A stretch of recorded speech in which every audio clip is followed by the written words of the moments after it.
what difference does it make? You're not looking after yourself. You've got cash. I hate that question. So, something that we are experiencing in our client calls quite often is that people find it hard to ask for the sale. That fear of money, isn't it? Mm-hmm. So or is it? Where do you think it comes from? I think sometimes it feels like we're not, but I feel like it comes across like we're putting a gun to somebody's head and going like, do you want to buy this thing? Oh. In a really like, I'm going to ask you, but I'm really scared to ask you. I don't want you to feel like you're obliged to do it. There are lots of other people out there that you can buy from instead. I don't know. It's confidence and lack of ownership. Yeah, there's a few things wrapped up in that, isn't there? There is definitely, I'm definitely going to say money mindset comes into that. Yeah. 100%. We are presuming how much somebody's going to value that. Yeah, you're making a massive assumption on whether or not you think someone's going to be able to afford it or want to invest or even if they think it's going to be expensive. Yeah. So, in my opinion, I think you've got money mindset issues if you're finding yourself using language like expensive, cheap, affordable, all that stuff. Because it comes with different connotations on each one, doesn't it? Yeah. But who decides what expensive is?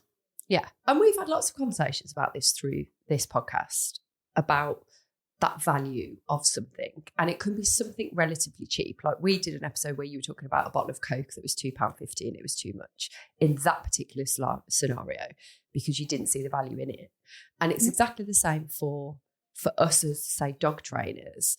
Who are we to say that person's pain isn't great enough? They're going to pay anything it takes to get that problem sorted or start being sorted. It's not for us to judge that. Yeah. I was doing an example role play sales call with a client the other week, actually. And we were talking about the perception of, let's say you've got your typical dog trainer. So us back in the day, where maybe we were just doing your 3 sessions, 5 sessions for no more than like 300 quid. I mean, that's you, because mine were a lot less. And I didn't do any sort of package. Okay. Me specifically then, back in the day, if that's all somebody was able to buy. So the scenario is somebody inquires, let's say on email, and I email them back. And I did do this, and it was reams of shit about how amazing I am and all my shiny badges that I'd got. And then the choice bit came in. They're like, you could buy 1 session, 3 or 5.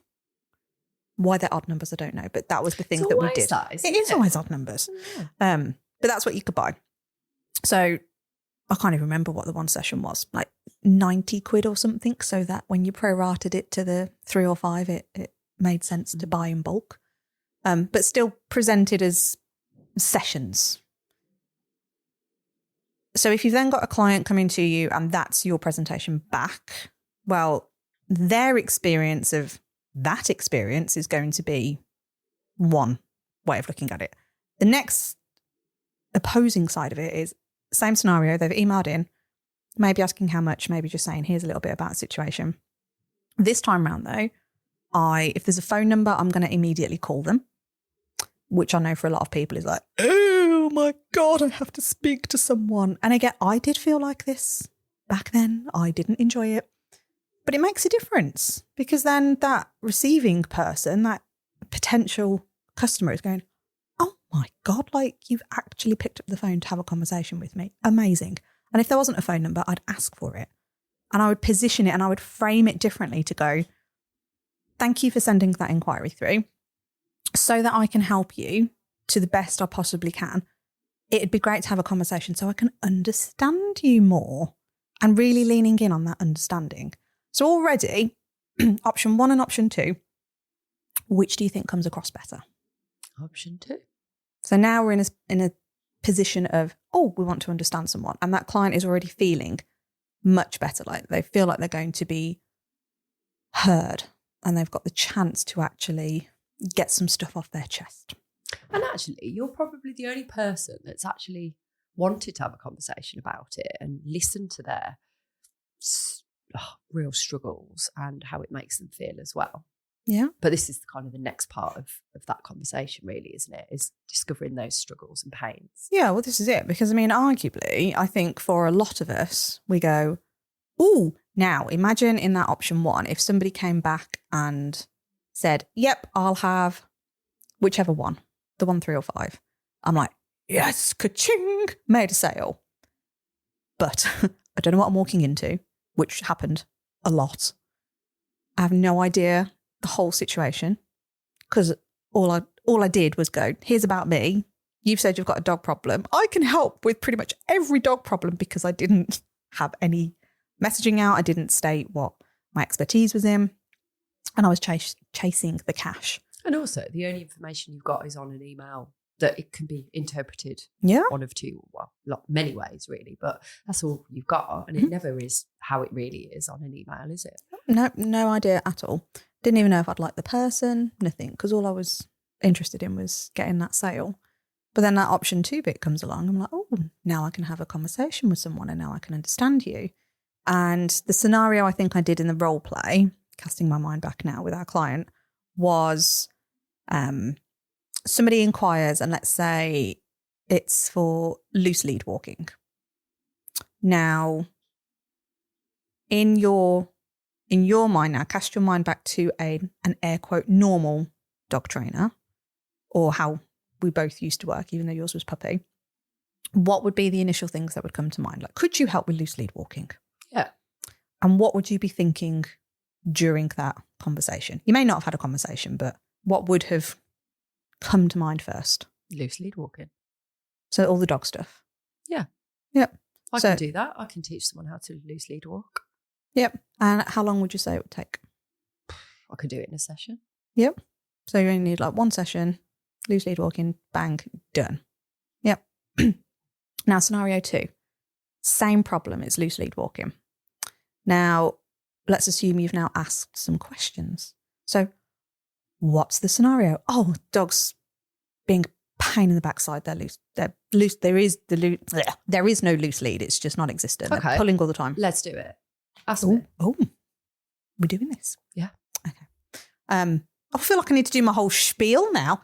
Right. Okay. So when you say loose lead walking, tell me a little bit more. What do you mean when you say loose lead walking? Oh, my arm gets pulled out of the socket. The dog's zigzagging in front of me, tripping me up.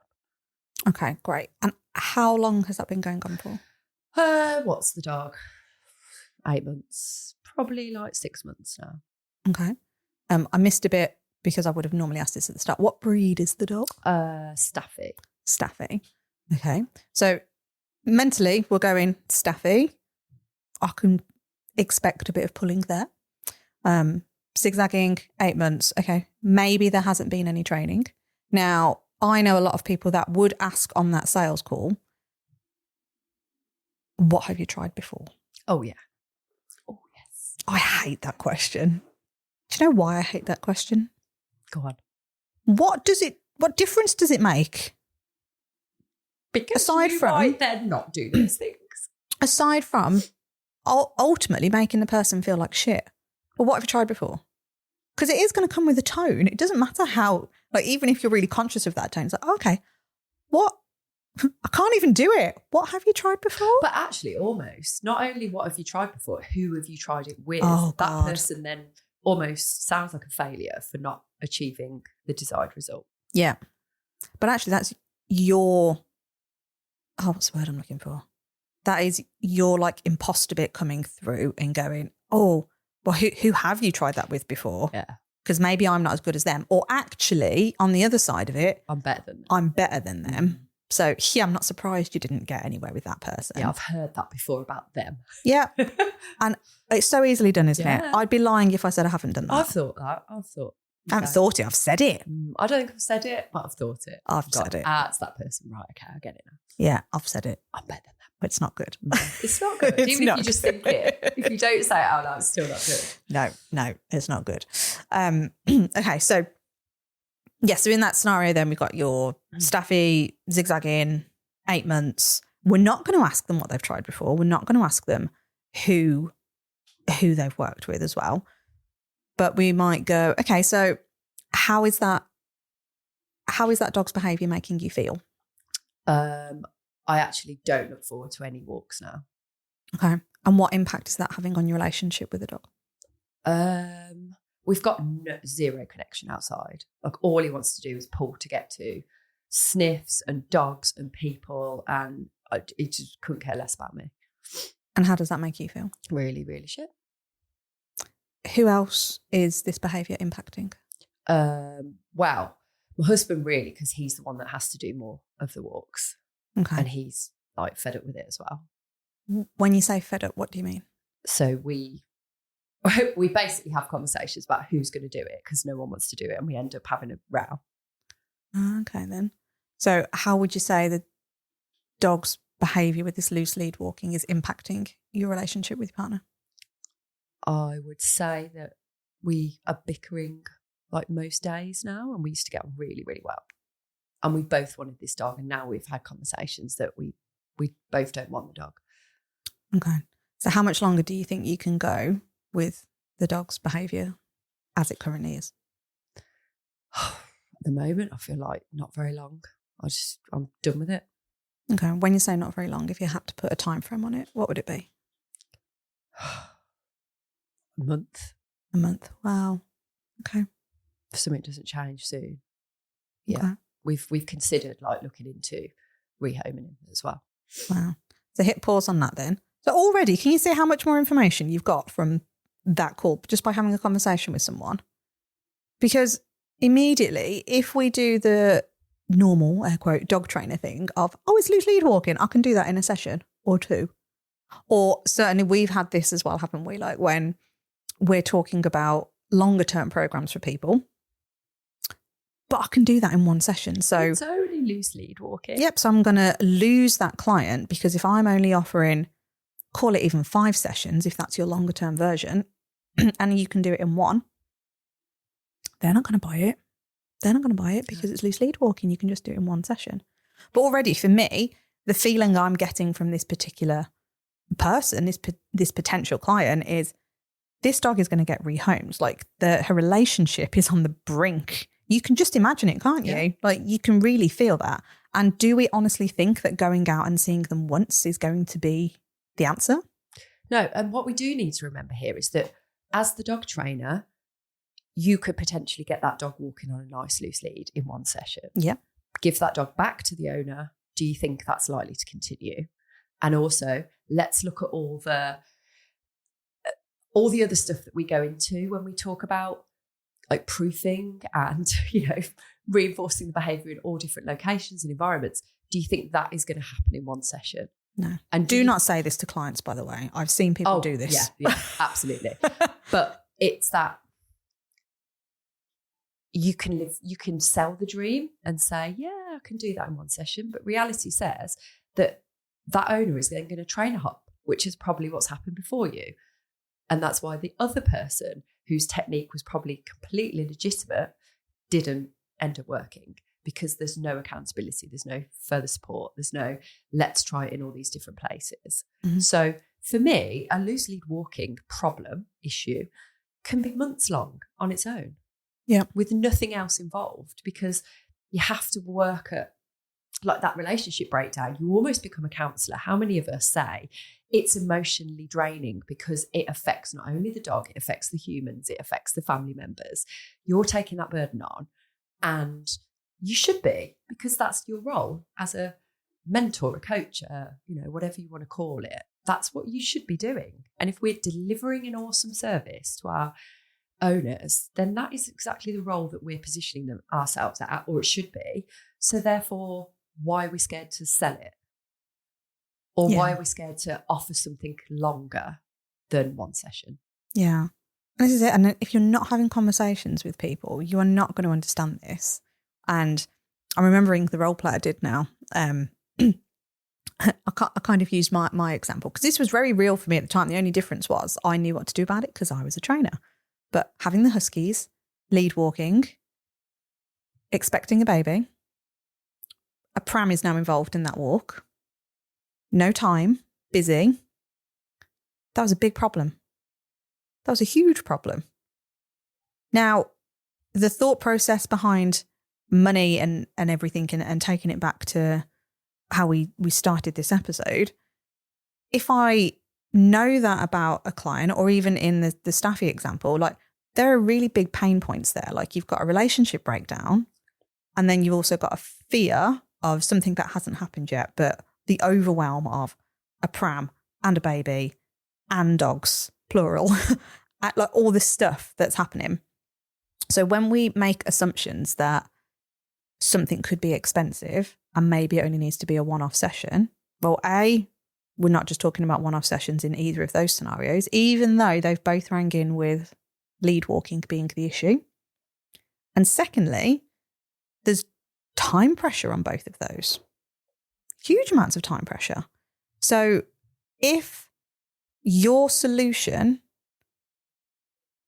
is a solution to their pain problem and they feel connected to you and they feel listened to, heard, like you've made the effort to actually reach out and understand this, whereas I'm going to even say 95 plus, if not 99% of other people they have inquired with will have sent my option 1 email back to them. Or just ignored them. Another option that people sometimes give is fill out this really long consultation form as the inquiry. Yes. And it's very extensive in some cases. I came across the dog trainer's website recently and I clicked in just to be a bit nosy. And wow, it was like 2 or 3 A4 pages worth of stuff. Now, this is an initial inquiry. This is, again, it's that person on the other end of that inquiry getting reams of information but has never spoken to that person and can be absolutely misinterpreted on a form. It's hard to convey.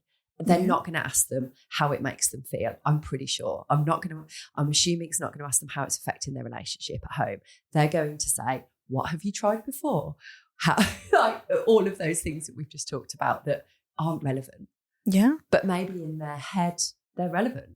They feel that they need to ask those things because of that imposter syndrome bit or whatever it is. Yeah, maybe. Or it's that I need to gather as much information as possible to make sure I'm comfortable taking on. To make myself feel, to make myself feel safe. And I think it's a lot to do with that. Yeah. And this is where we have to really switch our thinking to going, we're dealing with people. We're not dealing with dogs. And also, this is a whole other episode and we have done one on this a bit, but it's that customer journey bit. Yeah. If I'm just an initial inquiry, like I want to just inquire, maybe with a few people, maybe just get the gist of what's out there. Do I really want to fill out 2 or 3 pages of a jot form or something or a Google Doc? Like, no, I'm happy to do that if I'm in. If it's necessary. And I would still question if that is necessary throughout the whole process, by the way. But if we felt it was, and we needed it, once they're in, once they're locked in, once they're booked in, great. Then do that. It's not relevant. And this goes with other information that's just plastered all over websites of what the terms and conditions of signing up to the service are. And conditions. Again, we're spinning off into a slightly different thing here, but it's unnecessary information, again, for that customer. They just need to speak to somebody. They just need to figure out if you're right first. Yeah. Because ultimately, as soon as you're speaking with someone, then the theory is if you've done a decent enough job of understanding them and a genuine conversation, like you're not trying to sell your services. You should never be trying to sell your services. You shouldn't need to. Absolutely not. And I think this is maybe where we get stuck and we get in our own way again because we're going, I need that sale. Yeah. And maybe ultimately that's where it all boils down to, that we make all of these crappy decisions because it's coming from a place of fear that we're not making enough money that month. And then we're in contradiction with ourselves because we shouldn't be making money because we should be in it for the dogs. Oh, it's an internal battle. It is. Thing, isn't it? You're in this constant cycle where you are stuck quite literally on that hamster wheel because you're not allowing yourself to move forward in any direction. Yeah. You're not looking after yourself. You're not looking after that lizard part of your brain that goes, I need safety, I need security, I need that stability. And I'm sorry, but money does give you that. It gives you all of that. Yeah. So whether you like it or not, sorry, not sorry, but you need to earn money to live. You need to earn money to do the things that you want to do. If you want to keep going to all these nice conferences and CPD courses, you've got to pay for it. So money is an integral part of running a business, I'm afraid. And we need to figure out how we can feel more comfortable with asking for that sale, as long as it's in genuine service of that person. And also, let's go back to that initial conversation. Like if someone's emailed in and they've put their phone number underneath, which is a lot of people do that, yeah, and you call them or you arrange at least a time where it's mutually like agreeable, that's over exceeding again what most people are going to do. So straight away, the value of you is going to go up anyway. Yeah. So you're not only calling them, speaking to them like a human, you are then asking the right questions, you're framing everything in the right way. And then when it comes to that bit where this is how much it might be, now they might already know how much it is, they might not. But when it gets to that bit, it's not awkward because they're then totally understanding what they're going to get from working with you and how it's going to feel. And that you are going to ask them the right questions to be able to delve into that problem and start to like fix that problem. Yeah. So, because I think we have to be mindful of, it's not, you are never going to convince somebody to buy from you. As much as you think you are, even if you do all the things that we're saying. So like you get your messaging on point and you know your strategy and you've got an amazing service and it's long term. Do you know what I mean? Like you've got all that stuff right. Someone can still say, no, it's not for them. Yeah. And it's okay. It's okay. But we have to really, I think everything just keeps coming back to this mindset on how you feel about money. Because as soon as your brain thinks something is expensive or a figure is expensive, that will come across. Yeah. It will absolutely come across because your tone of voice will change. Yeah. You won't ask the right questions. You'll duck and dodge. You won't talk about money on the phone call. You'll take it offline and put it on a text message maybe or... Yeah, and actually, if you do duck and dodge the conversation and you are cautious, that gets people suspicious and they're like, why aren't they telling me? Why aren't they forthcoming with the information? What... I've then got something to worry about because then when you do say the figure, I probably am going to think it's too expensive because if you don't believe in it, how am I supposed to believe it as well? Yeah. And I'm trying to think of some other examples. It's like an exercise we get a lot of people to do, don't we, is just pick a figure and pick a figure that you deem expensive and pick a figure that you deem cheap. No context, which makes it harder. It makes it really hard. But no context, but just like a really high figure and a really low figure that could be deemed as either cheap or expensive. Now, I promise you, even if you ask 3 people, if that's all you can ask a family member, a friend, anyone nearby, you will get a different answer. Yeah. And hopefully what that starts to tell your brain is that, everybody has got a different expensive figure and everybody has got a different cheap figure. So therefore, how can your product or service be expensive?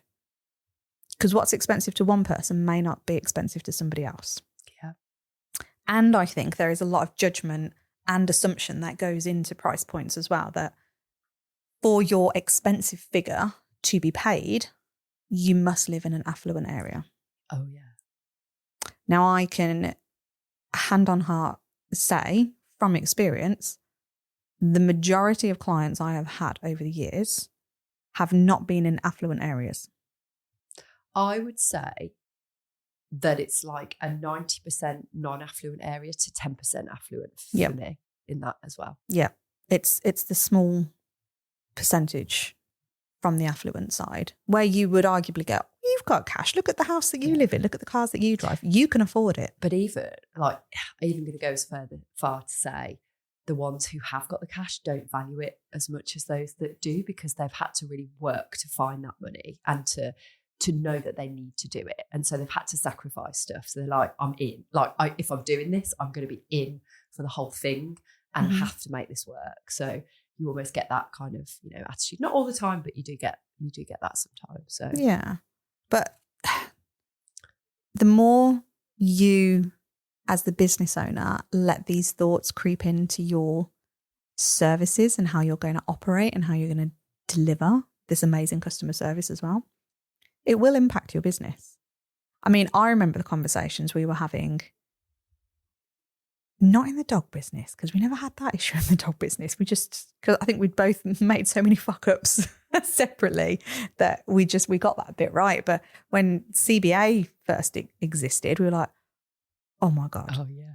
And the words I myself was saying is that dog trainers can't afford this service. Dog trainers aren't going to want to pay for that. They'll spend it on CPD, but they're not going to want to pay for business coaching. It needs to be really low. It needs to be really low. And I'd got in my head so much. I remember telling this story to our mastermind group the other week, and they were really surprised, weren't they? Kind of like, you were worried about that because of how open I talk about money and how we talk about the confidence around it. I was like, yeah, because it was a new area that I was having to sell to, I suppose. But it's that reminder again that we're not selling. No. And it's, we all do it in our, we know now from being in the mastermind group that there's loads of different industries in there, and they're all saying, my industry is different. They won't pay. And it's every industry. It's all the same. Yep. So it makes no difference. I know we're slightly different, that we're dealing with dogs and people, but it's the same. It's that same perception that no one will pay, no one will do it. And it's absolutely possible if you have the right approach and you are genuinely trying to help from a place of service and you aren't trying to dupe anybody. And I know, I hope 100% of people that are listening to this are not trying to dupe anybody into spending money they don't want to, and they're doing it from a place of passion. So therefore, if we get everything right about how we are positioning those services to the general public, then it should never come across like that. And something we recently got some really nice feedback, actually, I think recently, a few times, is how people who've come on board with us at CBA have never felt like they're being sold to, that we are asking them the right questions. We are trying to understand their struggles and their pains, and they come round on their own. We don't have to say, we know they really need this thing, but we're not there to say, we think that you really need this thing. They have to come to that conclusion on their own. And it's been really nice having that validation recently and knowing that people feel like that about us and they don't feel like they're pressured into anything, because it isn't our job to do that. No, it should never be your job. Even if you are in a professional sales role, it's not your job to get somebody to buy. It's your job to present a solution. If you feel that the product or service you have is going to solve that person's problem, then yes, you have to earn the right to be able to ask for that money as well. And for us, that earning the right is by understanding that client. So I think for us, that's why we don't have that issue of, we're not worried about asking for that sale, because we've earned the right to do so. Yeah. By doing the nurturing, by truly understanding them, by really getting into the nitty gritty of how is my service actually going to help you? Because it's never the top line thing, is it? Like those two examples of those little role play things of the husky and the staffy with the relationship breakdown and the impending baby. We're not solving loose lead walking. No. That's not what the person's buying. The person is not buying you to come out and teach that dog to walk nicely on a lead. That's the byproduct. They are getting you, they are hoping, they are investing in your service so that their relationship doesn't break down. So their life improves. Yep. And that is what we do with our coaching clients on CBA as well. And the other thing I want to say is that it should be our job to guide them into the correct service as well.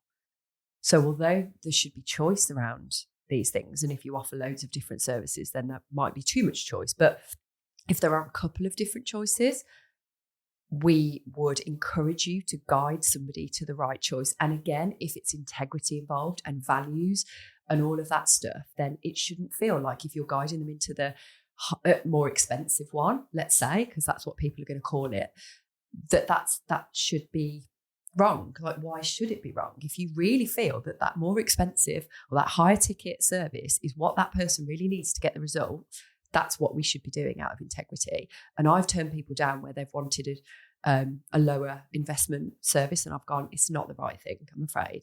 And I would rather take the hit and not have that person come on board at all. And again, that shows that that isn't me just money grabbing, because I'd rather lose out completely than sort of missell you something because I don't feel like it's the right thing for you. Now, potentially you could bring somebody in on a lower ticket thing and then they could stay and you could upsell them, but only if that journey is right for them. Yeah. And only if it's going to bring that result. If it isn't, then it shouldn't be. And you're not going to know that until you've spoken to them. Not. Like if that's all done over email or text or WhatsApp or social media DMs now. And also, how long-winded is it to keep going back and forth on messages, like emails, you know? You have to wait for someone to be available and then they remember and life gets in the way and all that kind of stuff. So a phone call just does it, doesn't it? It just gets the job done in one as well. Yeah. Because like, if you think about it, and again, off tangent a little bit, but also connected, think about that customer's journey in terms of why have they reached out to you at that moment in time? Yeah. So one of those are the questions actually that I would have asked in that. Well, actually, we should do a whole podcast episode on like an actual sales call. Yeah. Because there's loads in that we didn't even go into.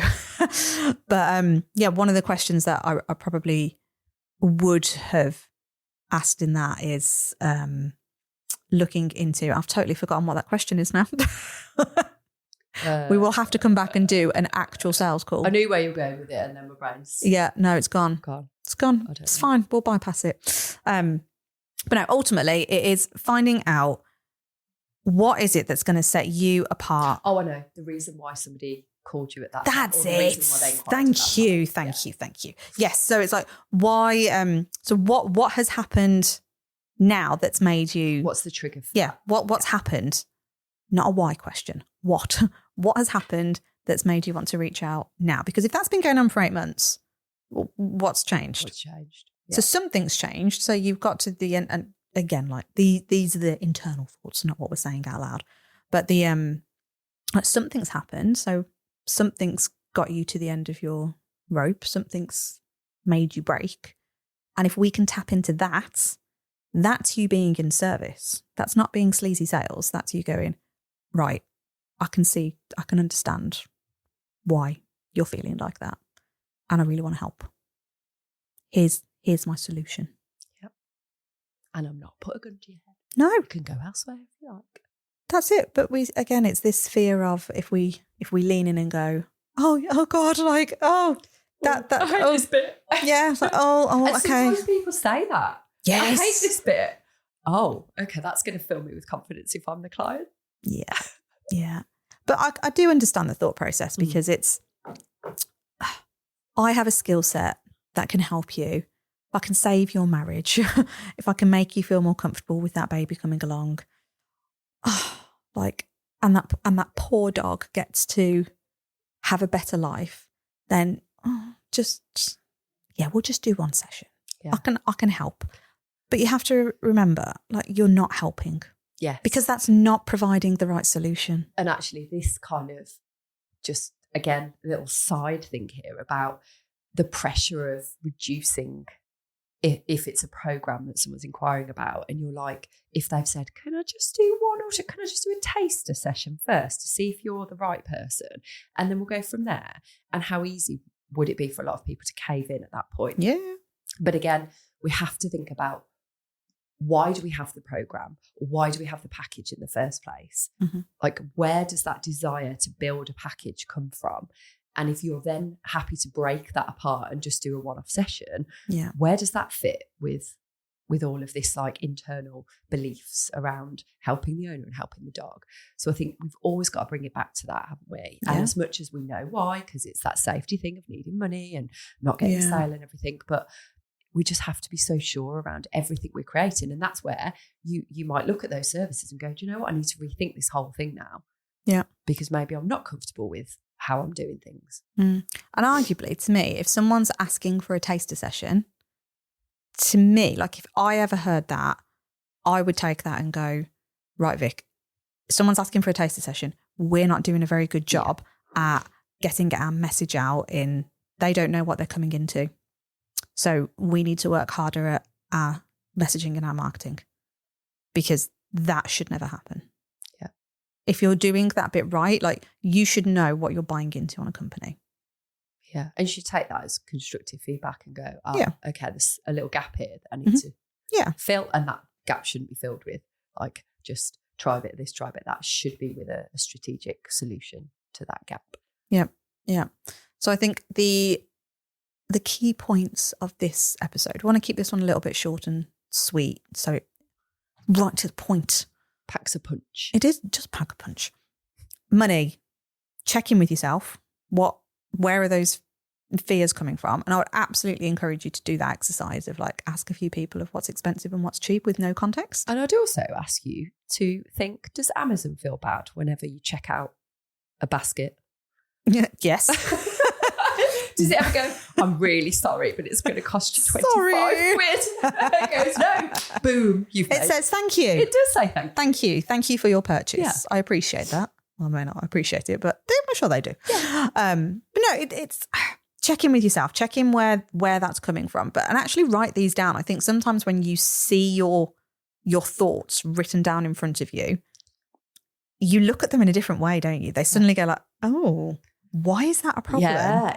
Because it's in black and white now. It's not in my head where it's in this circle of overthink. It's now, is that as drastic as I think it is? And it may be, but it may not be as well. Yeah, it might be more catastrophized in your head than it is on paper. Easily done. Yeah. And share them with us in our Facebook group, actually. Oh, yeah. There's loads going on in there. So the more you share, I feel like there's a phrase around this, like a problem shared is a problem is it? Yeah, I'm going to go with it. Something like that. It's not a trendy, like, young person's phrase. Young person. Like Earl. Earl. We did a podcast interview just before this one. We were talking about Earl in real life. In real life. If you don't know. No. We didn't know. No. We digress as normal. We do. Yes. So talking of the Facebook group, though, we would love you to join that Facebook group if you aren't in there. So if you join, I think it's in the show notes anyway, but it's the CBA community. So if you have a little search for that on Facebook, then you can come in and you can get our free training that's in there every other week and be around magic. The community is being built up really nicely now. And I would say we pride ourselves on that is a really nice safe space, and people are open and vulnerable in there without fear of judgment, which is exactly what we're trying to create in that group. Yeah, yeah. Lots of money mindset stuff comes up in there a lot. Yes, it does. So yeah, so check in with yourself. Where's it come in? Write some stuff down. Think about your sales process, because this is all connected. Like, if you're scared to ask for money, then, or let's check in on the sales process as well. Like, what are you doing? What's your current process in terms of getting somebody to give you money so you can go and help their dog? Mm-hmm. What does that look like? And that's always a good starting point. Yeah. So I have nothing else to say on the matter. No, mate. Well, I do, but it'll be a very long podcast. So it's done for today. Hope you enjoyed.